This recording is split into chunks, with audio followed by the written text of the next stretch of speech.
Okay, so group chats, the engine of modern work. People have different versions of this. We'll talk about your example as two VCs who live in this world. We'll talk about why these group chats are so significant, and then maybe end with some advice for folks here. And if you have questions, we'll try to pay attention to them. So you have a group chat that turned into a podcast. Like, I've heard of family text threads, but not a group chat that turned into a podcast. So maybe tell us the story. It was actually a dinner that turned into a group chat that turned into a podcast. Okay. So that's apparently the pipeline. Like tonight, for example, we could all... You could all be starting a podcast together in just a few months. Yeah, Helen and I went to dinner with 3 friends, actually 2 of whom are here now. And it was a really lively, fun conversation. We all work in the tech industry. We're investors, operators, founders, worked in media, startups big and small. And we had this like really feisty, fun conversation about what's happening. One of those dinners about what's happening in our industry, and we joked at the dinner like, oh, we should have a podcast. And so then we started a group chat called Not Starting a Podcast. Right. And you know, the podcast, we'd be sharing links to the most interesting things that were happening, you know, each day basically, and eventually we convinced ourselves, let's just give it a shot and take that group chat energy and try to bring that into an audio format. And the premise of the podcast is really just that we're just having this conversation, and the listener is almost just eavesdropping or watching this group chat happen. And I think so many podcasts today have guests on them, and that's the more typical format. Ours is just drop in and eavesdrop. Yeah. So use this phrase, that group chat energy. Yeah. Plenty of people have had group chats. They've got their family text thread. They've got I got my college buddies. But there is that energy. And so maybe just give us examples of, if somebody said, I don't believe you, group chats are not this central engine of work or the central nervous system of modern work. What are some of the examples of the group chats that are prominent in your work lives? Yeah, I mean, I can only speak for the group chats that I'm in, and most of them are in some way touch like the startup ecosystem. And I think that group chats are maybe especially entrenched in our industry because startups and venture, it's kind of like a loose, trust-based network. And group chats are a format that fits perfectly with that, right? I think we're also more informal in our communication styles. So many of my group chats are emerging manager groups. Helen and I both have funds. Alumni That's a bunch groups. of new venture capitalists. Totally. Can I just get specific for a second? Yeah, let's When get we specific. say group chats, what platform is that on? Oh, I mean, for me, WhatsApp is probably the biggest platform, although our But if you want to plan a military action, I hear you can go to Signal. Yeah, exactly. And then if you've got some crypto, you're Telegram. on Telegram. So there's different chats for different purposes. And actually, let me just ask, would you consider a Slack shared channel, a Discord? Like, how broad does the idea of this group chat energy get for you? Yeah, I think Slack is the OG work group chat. Yeah. And especially now that you can, have external parties. I mean, we've been planning for this. Yeah, we created a group Slack, chat for us. Slack group chat, yeah. Yeah, we had for the founders that we backed, before you could connect other companies to your Slack, we just hacked it with their API, and it's been active with hundreds of people ever since. But okay, let's keep going with examples though. So you have one for new VCs. So I can give an example of a chat, but then also why it was so impactful. So I did this venture fellowship program called Kaufman. It's investors from all over the world, all different sizes. I think I was the smallest fund in my class. And when Silicon Valley Bank collapsed, everyone was impacted. We were all scrambling to figure out, how do we support our startups in this moment? Like, my management company bank account was in Silicon Valley Bank. Everyone's, trying to figure out what's going on. I didn't have to go and email a bunch of different, or text a bunch of individual investors to see what they were doing.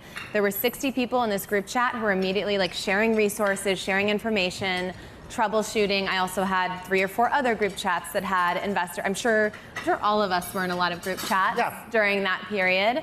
And it was kind of this amazing moment of this ecosystem organically coming together to support each other and to figure out what was going on. All right, I want to bookmark that group chat born out of crisis, because I think it's happened a few times and is worth tracking, but just more examples of the kinds of things, most useful work-related group chat you're in. Well, so I mean, my examples are going to be venture-related as well, but I'm in a lot of alumni groups. So I'm a former Facebook employee, Dropbox, Chorus, and Plaid, and they each have their Facebook own. employees are all in Facebook groups for that group chat?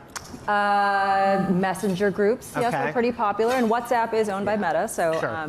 plenty of WhatsApp groups as well. And I think that's a great place where people are posting, like deal flow, where they're talking about a new company that they're starting, or that they heard about this great company, or they're just talking about new technology in general. And so let me just ask a question about that, which is, a lot of those people are employed, as are many people in this room. Their employers, if they were looking at that, might think, wait a minute, like, where is the line between what belongs private and what gets shared in these less formal kind of, there's a fast-moving energy. Sometimes the messages disappear. So how do you think about what's appropriate in those contexts? That's such a great question, and this reminds me of, so I led enterprise marketing at Dropbox about 10 years ago, and one of the points that we love to make to CIOs was that there is really not a learning curve for using Dropbox. Your employees already know how to use it because most likely they're already using it in their personal lives. And I think the same goes for group chats, because whether you believe that your employees are creating group chats of their own to sort of make decisions really quickly at all hours of the day or not, they probably are. And so I think right now we're at that moment where we understand what group chats are, but we have yet to really fully understand like the implications of it on business. So. Yeah, I remember. I agree with that. And part of it is because we haven't really noticed the emergence of this. It's one of these tectonic plates that shifted. Right. Crisis does cause a pop in use of these communities. You mentioned SVB. We had a lot of the same experience. Also think during COVID, there was a lot of, we need to drop our usual norms. So how does a crisis create a group chat, and what happens from there on? Yeah, it's interesting. So, I mean, in the case of SVB and then also COVID, I was leading communications at Glossier at the time. And so, we checked all the boxes: in-person, office, physical products, supply chains, stores that had to be How to look good on Zoom? Yeah, exactly. Yeah, exactly. I had to lead an all hands on Zoom. I mean, there were a lot of new things we had to figure out, and I didn't just have my amazing team. I was in communities with comms leaders at all the other companies who were figuring this out in real time. And so some cases those communities exist. There was a community that was purpose-built that came together around COVID for heads of comms to figure out how do we operate in this new world.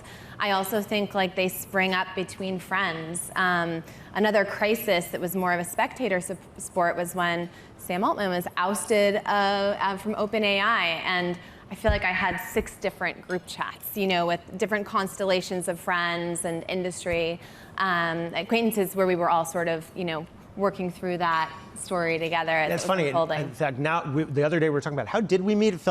I think we actually met through that comms group chat that was created, because when I hear, oh wait, there's a bunch of great CTOs in a group chat together. I mean, we've got one for AI technologists. My instinct now is dive at that and figure out, how do I get to know all these talented people? And so the war room, I'm just going to tick off a few things that exist in other contexts where a group chat may be a partial or even complete replacement for. The company war room of like, we've got a crisis, we need to figure out what to do. Conferences, I say this maybe at the expense of this right here, but you can get to know other people, professional development, events, meetings. What other purposes can some of these group chats perform? I mean, do you find your media through group chat? How does it relate to your use of social media? Yeah, I mean, I think that social media has failed us in many ways. More recently, that's come to light. I'm going to say social media has failed us. You whispered a little, but it failed us. Boz out of the building? Yeah, it's okay. No, and I think for me, I mean, if you ask me how I get my news, it is increasingly through these group chats where I really feel like everybody who is in that group chat contributing, sort of a link or commentary on something is very smart and somebody that I really respect their opinion. Yes, and social used to do that for us. And I think now increasingly, you're added to these groups where you feel like that filter is actually more curated and higher quality. Yeah, and it's both amazing, but like a little bit scary, right? Because we're in groups with maybe people who are in our industry or are like-minded, and so we're getting an additional filter on the world. Whereas I think I used to get my news, from Twitter, and I followed a variety of people, and now, of course, like the X algorithm doesn't like links and doesn't like news, and so I love that. I mean, our group chat is a constant stream of interesting things that people are saying or people are writing, but I don't have the same breadth of exposure that I used to. Yeah, it's the trade-off of the privacy of an environment where you feel real trust, and you can talk about, oh, I did break that thing, and I'm not going to pay. It feels rare to be able to just say the quiet part out loud, but you can do it in group chats in a professional setting. Somebody even pointed out to me something in my own behavior. When the presidential debate happened, I watched it on group chat because I just saw all the responses. And so even television, parts of email. I remember emailing Mark Andreessen a few years ago and getting back I no longer use email. I'm now on modern platforms, and thinking, wow. Okay, so where does it go from here? I'll take that. I think the rise of group chats are because, maybe workplace communication did not serve us. Right. And so what used to take, let's just go on the pace of technology and how quickly things have to move today. What used to take place in days over email or weeks, over in-person meetings are now happening minutes, hours. Totally. And so, the question is does this just keep going, faster and faster and faster? And I think, I'm a believer that things sort of hit their upper limit and then the pendulum swings backwards. And this will just similar to sort of remote work, where we saw all of the limitations of remote work and all the benefits of in-person work once we were fully remote, right? And then we were starting to go back. I think something like that will probably happen around group chats. And so where is this all going? Tested in tech by going to an extreme sometimes, just so we can integrate what works. Where do you think it goes from here, Ashley? Yeah, well, I'll take a slightly different angle. So prior to being an investor, I ran communications at a number of companies, and I'm fascinated by thinking about group chats as a new channel for communication. And so, if you have a piece of news or if you want to influence a certain group, you're actually probably much better off trying to find the right group chat to bring that to than you are, putting it on Twitter or even maybe landing an article in Bloomberg. Yeah, I'm old enough to remember when companies hired their first social media managers. People were like, you have a person whose job it is to do that? I don't know, maybe there is a company that has already hired or should hire its first group chat manager to bring some order to this. So another thing I've noticed is that the culture really differs on this from community to community. Some people have never installed Signal before, this group chat doesn't figure in their lives very much. For somebody who is curious and wants to explore, if you were them, where would you start? You probably already have a group chat, even if you're not thinking about it that way. Right, you have a chat with your family where you're coordinating stuff or sharing photos. That's a group chat. Yeah. And so I think a lot of it just starts with thinking more expansively about what that format can do. And then some of my favorite group chats have happened kind of organically. They come out of a dinner, they come out of an event, they come out of finding that you and a group of people are excited about a similar topic. So I think the good thing is there's really no downside to starting a group chat. If it doesn't stay, it just slowly goes down people's feeds. And so I don't know, just get started. Yeah, in fact, I said that this morning. As you know, I wrote a guide to how to build and run a group chat. And I realized in writing it, this is one of these few things that the experiment is relatively inexpensive, and so people can just try it. Other advice on people who are exceptionally good at this, because I do think people who are exceptionally good at group chat will win in the workplace over people who aren't. They'll get more information, they'll be faster, all these things. A quick pro tip to being great at group chat before we wrap. Sure. I think group chats they take on a similar dynamic to communities and social media in that there's that 99-1 rule where it's one person creating a significant amount of content, it's 9 people commenting and engaging, and then it's really 90% of the group lurking, right? I'm a big lurker, and I think that's fine. I think people get very intimidated when they feel oh, I don't have anything to contribute to this conversation, but you actually do by reading. Sometimes you put a reaction emoji right into it.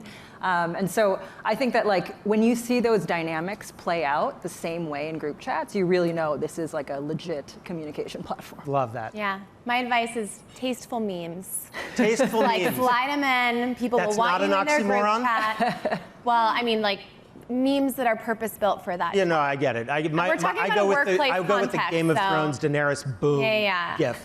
Thank you both. As 3 investors who all actively invest in AI, I think we may have pulled off the only panel at Bloomberg Tech that does not mention AI. So here's to people connecting with one another. Thanks, everybody.